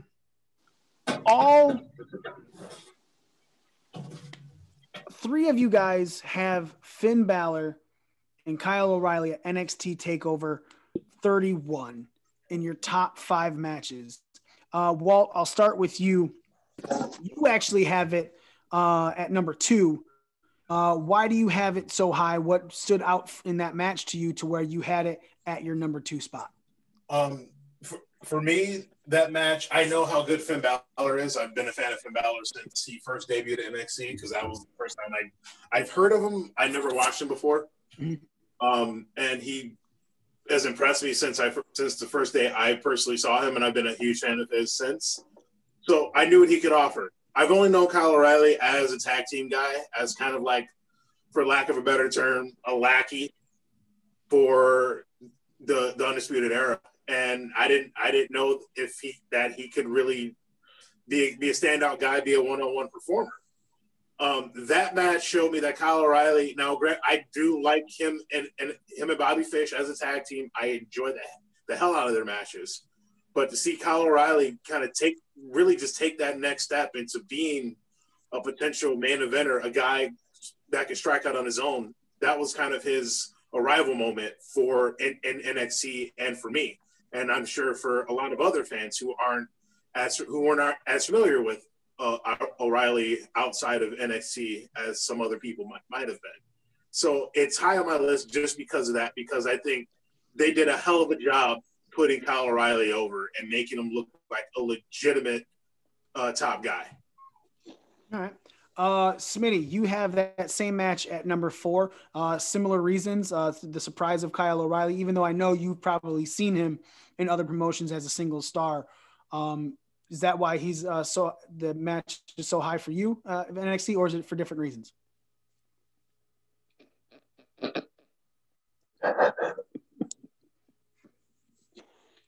Every time. He said every time. Every time. Every time.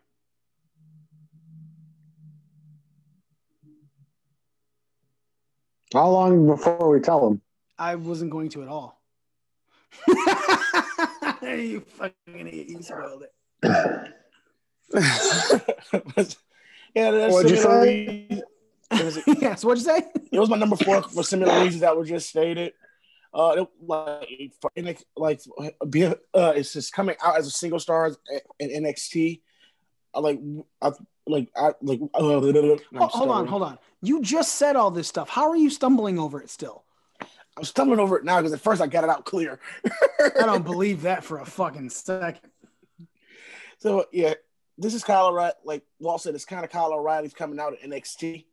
All the guys in Undisputed Era are phenomenal wrestlers by themselves, and they also do great work as tag teams. This is the Finn Balor I remember seeing in New Japan, and I think that was one of the reasons I enjoyed it so much. And then what they did on Wednesday, and they tried to kill each other again. Yeah, that's this year. It doesn't count. I'm just saying it's still a follow up. Like what they've done since to follow that up, it's still Yeah, but the follow-up doesn't matter to why this match is in your top 5. I feel like it set up O'Reilly to do bigger things on NXT. Balor is your champion, and this is a different Balor than what we got when he was first NXT champion. I agree with that wholeheartedly. Another one that is across a lot of different people, Drew McIntyre versus Roman Reigns at Survivor Series. Z, why you have that as your number 2 match? Why is that the Roman Reigns match of 2020 in your opinion? Because obviously you have 2 Roman Reigns matches. Roman Reigns and Jey Uso is number 3, but Reigns versus McIntyre is number 2. Why do you feel that is the definitive Roman Reigns match of 2020? Because that match was an instant classic. That match was slowly built. They beat the ever-living shit out of each other. And when it came down to it, they both looked strong as hell because of the way Drew lost. But man, I believe I was on a Zoom call with you and Daniel while we were all watching the match, and we were all just like, wow, this match is incredible. Like, and it just kept going and going and going. So I mean, I really like Roman and I really like Drew, so I was, invested regardless. But then they just went on this slow, methodical pace that you were like, all right, this could get boring, and it never did. It just got more and more. The excitement just kept growing. And it's a nice build. And if they, really needed, a really good match for WrestleMania, in case of emergency break glass, they could go Drew versus Roman and just build off of what they already did. So, and it was a nice way to showcase Roman, as like everyone talks about, like, Roman can't wrestle and this or that. And I've never believed that Roman can. And this slow, methodical Roman Reigns pace, it's great. And it worked very well. And I was very invested in that match. So, it's high up on my list. I understand that. To me, though, and this is just as a counterpoint, I agree. Roman Reigns has been the standout surprise of WWE since returning at SummerSlam. I'm not surprised that Smitty hasn't put a single Roman Reigns match in his top 5. But I am surprised that everyone put the Roman McIntyre match above the Roman Kevin Owens match at TLC, because I feel personally that Roman Reigns versus Kevin Owens at TLC is the best match in WWE of 2020. Now, granted, that also plays into the whole, what Z said earlier in the show. Usually what happens later is what's so fresh in your mind. That's why those people win Battle of the Bands and everything. And I agree with that. However, we all knew Roman Reigns was 100%, just like any of these other matches. You knew Roman Reigns was winning, right? But this match, you were like, I don't even know. We all thought it was going to be this filler fucking match to this Roman Reigns in the echelon of him building up his table. It was like, all right, this is going to be a fun gimmick match to throw him. Kevin Owens was made to look like he was going to take that Universal Championship. Like, there were times watching that match, like, how does he fucking lose this now? Like, like Roman's on the outside and then fucking Jey Uso, showing up and stuff. But the match in itself built up and took away every last bit of you sitting there going, Roman's winning this, to literally make you at a couple times go, wow, Roman might lose. Kevin might win.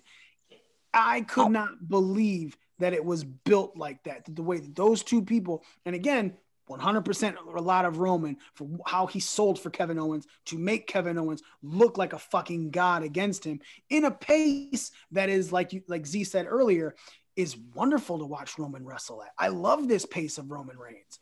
Z, you had a counterpoint? I was going to say the exact same thing you did, except about the Survivor Series match. As that match went on, you always kind of thought Roman was going to go over, or it'd be like a double disqualification, or we talked about it on the show. Like, how are they going to make both of these superstars look strong? Because they're both the champions. So you just assume that Roman was going over because that's WWE's guy, face or heel. Mm-hmm. So as I'm watching the Drew match, as it goes on, I'm going, oh shit, Drew might actually win. Like now you throw in Jey Uso, like Jey Uso fucks it up, Drew wins, and then Drew's kicking out of a spear. Like at the end of the match when Drew lost, you were like, okay, that's what I figured, but you had me at certain points. You had me where I thought, oh, there's Drew's moment, and they're really going to put Drew over. So that's why, Survivor Series got the nod over TLC. Fair.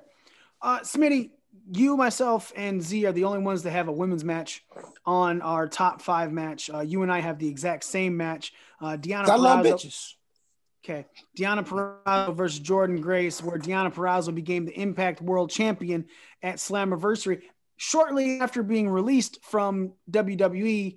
Why do you have it at number 2?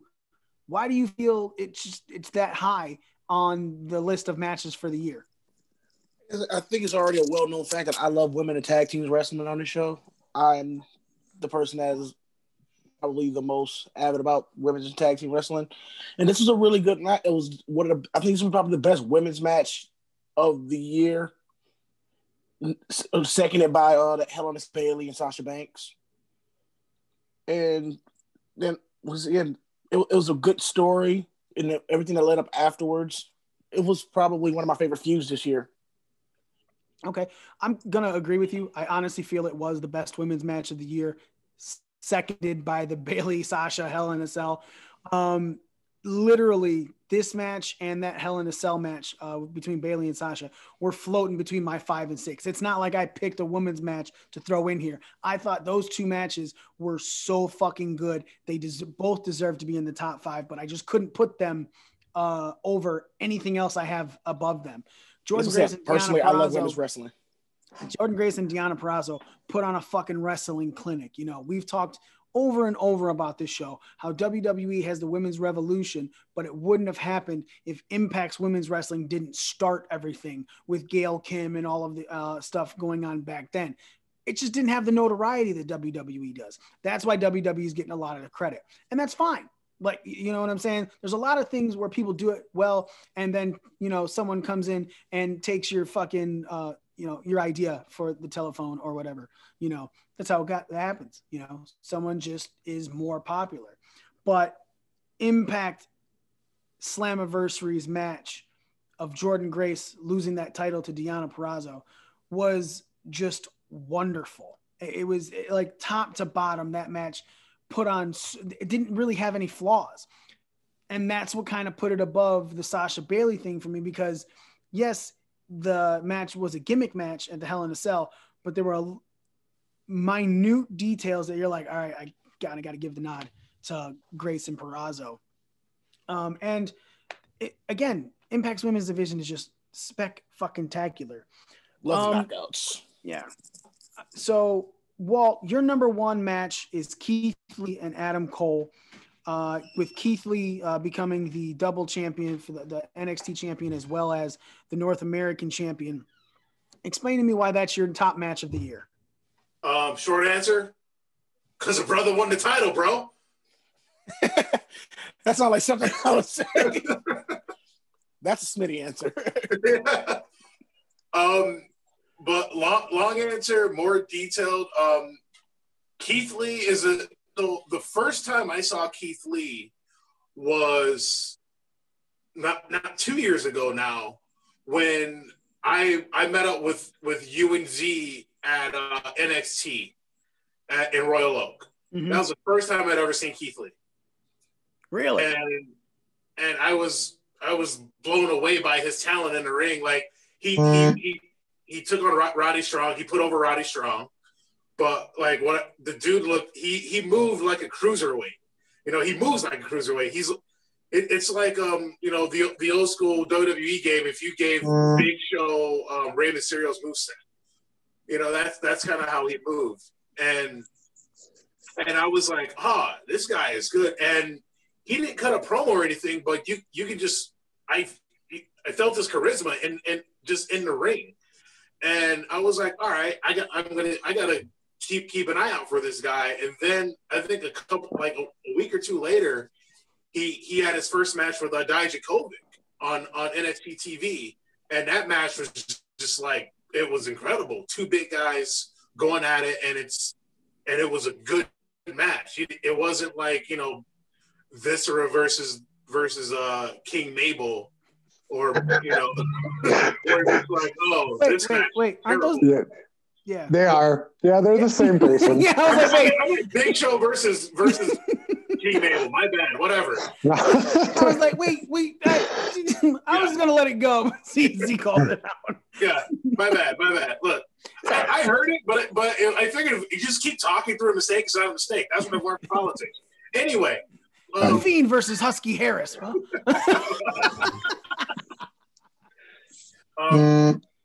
Who's vibrating? Yeah, seriously. Who's getting notifications? It has to be you because Smitty's on mute. Yeah, and it's not me. Again, if I just keep quiet, it's not a mistake.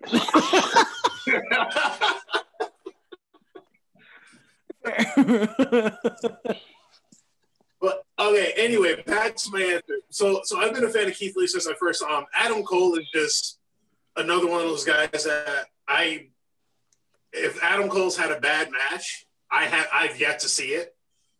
The guy can literally have a match with any and everybody. You know, he's comparable to almost Shawn Michaels in a way, to where he can go out and the old saying, he can have a match with the broomstick, right? Mm-hmm. And then you have both of those guys colliding, and Adam Cole being a credible champion and a credible contender with Keith Lee, and they were just magic in the ring together, and that's a match I thoroughly enjoyed. I've watched that match 4 or 5 times since the first time I watched it. Nice. Just because I enjoyed that match so much, and also, I mean, the crowning achievement for Keith Lee to be the double champ, and and also black guy. Careful, Smitty. A white dude threw that up at the Capitol building the other day, and everyone fucking rioted. So I would be careful about that. Smitty, them niggas. Smitty, your number one match is Kenny Omega and Adam Page defending the AEW Tag Team Championships against the Young Bucks. I believe this is the match where the Young Bucks took the titles, if I'm not mistaken. No, it's not. It was a follow-up. Yeah, I'm sorry, because this is AEW Revolution. Why is that your number one match of the year, and why does it beat? Why is it definitely better than all of the others that you have? Well, it was a 30-minute. It was a half an hour classic. I like the way with the Bucks. People talk about my Bucks matches, the build, the story they told in this match. Just all 4 of those guys are amazing. It kind of led to the descent, like toward the middle. You kind of saw more of the dissension between Page and Omega. There was so many stories. The match was really good, and it was probably it's the best tag team match I can think of throughout the year 2020, and it's probably one thing that kept sticking in my head when I keep thinking, when you said we needed to do a list of our favorite matches, top matches. It was the one match that kept popping into my head no matter what when I was trying to do these lists. Okay. Z, your number one match is the men's War Game match at NXT TakeOver War Games. Why is that your number one, and why is it better than everything else you have on the list? It's not. I just did my list in an hour, so that's what made the top of it. In fact, when you asked like men or women's, I was like, "Ooh, that's a good question." Right, because I think the women's is better. Was better, personally. Yeah. No, I know. I agree. Again, if I didn't do research, you had it out the entire fucking time, bro. You had the out because you could have just said, "Oh, women's." Full disclosure, I'm trying to be honest here. All right? Yeah, whatever. Fuck it. The women's was the better of the War Games, but I mean, after listening to you guys, I ain't thinking about it. Like, I don't even think either War Game should be at the top of my list. But I mean, the women's War Games match is the best War Games match I've seen since NXT started doing War Games. Okay. I won't say the best ever because there were some pretty good War Games matches early on in the War Games pay-per-view. But since NXT kind of took that name and made it their own, this is probably one of the best matches, had the most moments. You had a flying dumpster fire in Io Shirai. That was kind of cool, Oscar the Grouch style. There was just a lot of things Darby that happened Allin in this. style. It's the coffin drop. Yeah, Yeah, basically. What's the Japanese translation for coffin? I don't know. Well, that's what it would be. Blank drop. We have the internet. Yeah, no. Again, don't really think it's the top match anymore, but that would be why I picked it in the hour that I picked it in.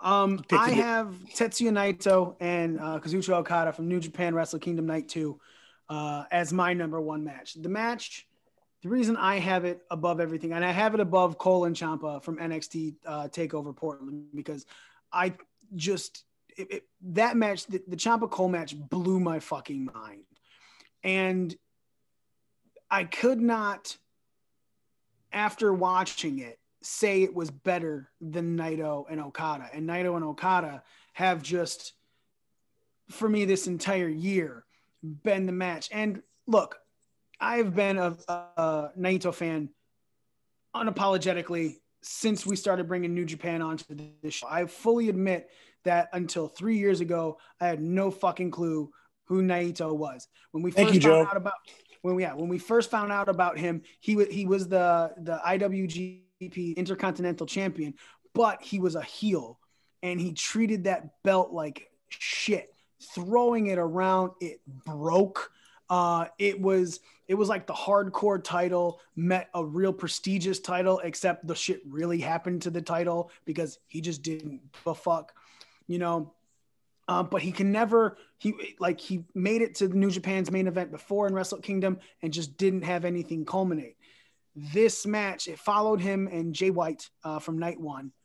And this match was just a fucking wrestling clinic.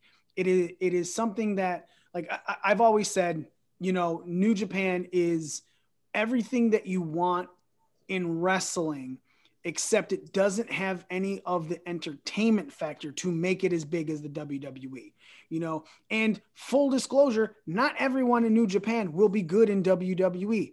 Look at Shinsuke Nakamura. I fully stand by that statement. Nakamura is a great wrestler. He is not one of the greatest because he can't wrestle WWE style. He needs those 20, 30-minute matches for him to get something across in that fucking way. I am not sure that Naito would be WWE great, but in New Japan, the matches that he puts on, and especially this one against Okada, is just a sit back, holy shit, what a great fucking match type of thing. I've given Kenny Omega a lot of shit because Kenny Omega in New Japan was a move repeater. Left and right, you're seeing 14 fucking V triggers. The only move he never repeated was his finisher, because once he hit his finisher, it was over, right? It's still one of the most one-protected moves in the industry right now. But his signature moves weren't setup moves. They were, I'm just going to keep doing this fucking move over and over and over again. Now I will say Omega is a much more polished wrestler than what he was in New Japan. I'm still not saying he's great. I'm still saying he's very repetitive. But compared to that fucking 85-star match against Okada was not an 85 fucking star match. I say Omega's better now. 1 star for every V trigger. It made sense. Yeah, exactly. And that's, but Naito is a man, and Okada, this match, the story was set up. You could watch this match even if you don't know the history of these two guys and still be thoroughly entertained. You might not think it's the best match of the year, because I fully agree that with a lot of these, the story behind it, understanding the culmination is what makes these matches. But I honestly feel like you could watch this match and still think it's one of the greatest matches you've ever seen, regardless of having the story behind it. Z, I kind of want to ask you since you've been thinking about this, and I'll give you a chance, it's not totally redeeming yourself, but listening to everything that we have said, taking a little bit more time, what match would you feel is probably one of the best matches you've seen this year? If it's not, obviously because you said this was in an hour and you've been listening to us talk. I'm actually going to have to go with Keith Lee and Dominic Dijakovic. Okay. And any one of those. I think the second one was probably the better of the set of three they had. I mean, on television, they've had a bunch, off television as well.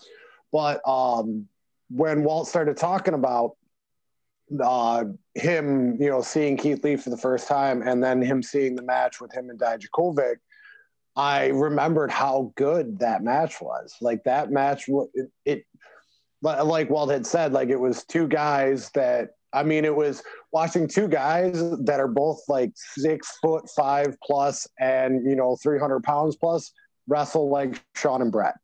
Like it was great. And then you throw in the high flying abilities of both men. It just was, that much more special. And it put one of them on the map and it cost the other one his name. So it kind of sucks. But T-ball. they just that trilogy of matches. And even after Keith Lee won the title, he was like, Dijakovic gets the first shot because he knew that the chemistry was there and that they would put on a good show. So, I mean, that's definitely, if I went back and reviewed the whole year, that match would fall somewhere on my top 5. I guarantee it. All right. I will say, in agreeing with Z and Walt, and I believe Smitty agreed with them too, the big man in wrestling is starting to take a completely different shape. Very similar to how the big man in the NBA has kind of changed. Back in the day, your big men, your power forwards, your centers, they were your fucking beasts down the middle. They were the people fighting and going through it. Yeah, they were your blockers. They were in the middle defending. They were your rebounders. But now you have your power forwards and everything like that. They're stepping out and they're draining fucking threes. They're with a nice touch. And that's what it is now with the big men in wrestling as well, is these guys are out there doing things you're not used to seeing them do. You're used to seeing, like he said, Mabel and Viscera go at it and just move barely. So bad. He's like, it's wrestling itself. I know. It's like the Karate Man versus Ethan Page coming up. I mean, it might have been Viscera did get in his own way a lot. So Yeah. He would turn and then smack himself in the chest with that side fat. You're right, Daddy V. It's weird to think that of the two, Viscera's the smaller one. Big Daddy V was the biggest. But yes, so that was your Attitude Era big guy, with the most nimble being the Big Show when he first showed up, when he was Paul White in WCW, when he was a thinner 7-foot guy, I would say that. I would say probably the most athletic big guy you probably had was Vader. Yeah. Okay, I'll give you that. I agree with Smitty for once. Yeah, because that I agree. But that, and you know what, man, that's got to be the beginning of it right there. That, you know what I'm saying? That Vader and Bam Bam. That is your people taking something and it evolving, and it's finally evolved to a Keith Lee style in the wrestling ring, man. And it's wonderful to watch because these are moves that make you pop. Mikey just froze a second. What? I think he just froze on my screen for a second. No, I didn't. I was pausing because I was trying to think. So you have your big guys. There's these spots that happen in matches that get everyone popping. Now it's the big guys who are able to pull those spots off. So now a match becomes a lot more intriguing to everyone overall. And I'm kind of happy that we see that and have that going forward in the world of wrestling. Next week, we're going to get into our top 5 tag teams and our top 10 wrestlers overall, men and women, no matter the company. We're going to come at our top 20 with that. Again, This week we did the pay-per-views, top 5 pay-per-views, top 5 moments in wrestling, and the top 5 matches in our humble opinion. Hopefully next week Nick won't be dying and with the COVID-19, Nick-19, and we have him back to be able to discuss his stuff.